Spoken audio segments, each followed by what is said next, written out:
If you're selling at craft fairs or on Etsy, and you're not adding sentiments like this to your projects, you might be leaving money on the table.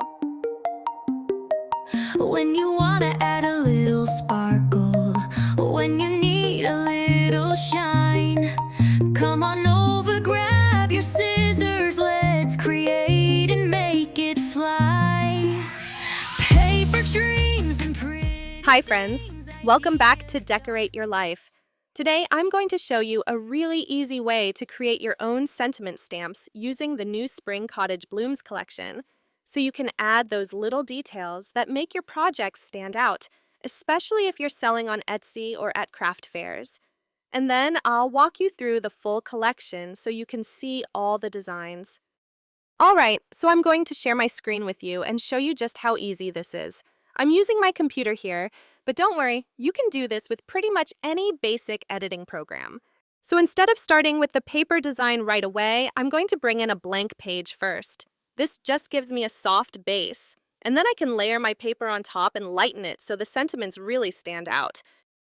Next, I'm going to bring in the paper design that I want to use. I just stretch it out so it fills the page from side to side. And you'll notice we still have space at the top and bottom, and that's totally fine. Once everything is lined up, I'm just going to lighten the paper a little bit. You don't need much, just enough to soften the design so your sentiments really stand out. Next, we're going to pick a font for our sentiments. If you're just making these for personal use, you can use any font you like. But if you're planning to sell your projects, just make sure your font allows commercial use. I'm going to use one of my licensed fonts here. Once you've picked your font, you can start adding your sentiments. One little tip here. Try to choose phrases that match the feel of your paper. So, for example, Spring Cottage Blooms has a really soft, cozy, whimsical vibe. Nothing too bold or loud. It's just very calm and pretty. So, I like to choose sentiments that reflect that same feeling. As you're adding your sentiments, just make sure to leave a little space between each one so they're easy to trim out later. And lastly, go ahead and save your work so you can always come back and tweak it if needed. I definitely recommend doing a quick test print on the cardstock you plan to use, because colors can look a little different depending on your paper and printer. It just helps you catch anything early so you're not making adjustments later. Now let me show you the paper collection I used for this. This is my Spring Cottage Blooms collection, and I designed it with that same soft, cozy feel in mind, so everything works beautifully together. And I'll also show you the matching ephemera pack, because these pair perfectly with the papers for quick and easy projects. This collection was designed to feel soft, whimsical, and just really calming to work with. You'll notice there are a mix of detailed designs and softer patterns.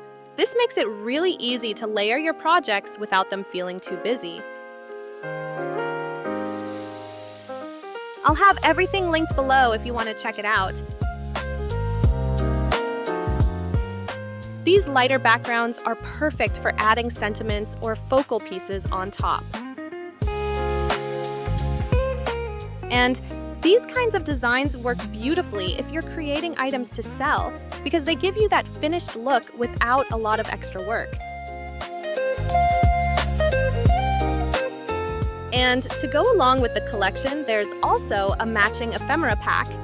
You get 15 designs, 2 of each, so 30 pieces total. And they're perfect for quick projects, tags, and layering.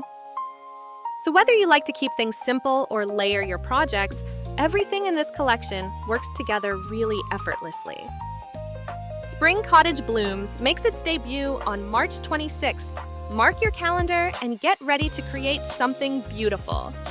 And don't forget, subscribe, comment, like, and share my videos with your crafty friends. I'll see you once again real soon.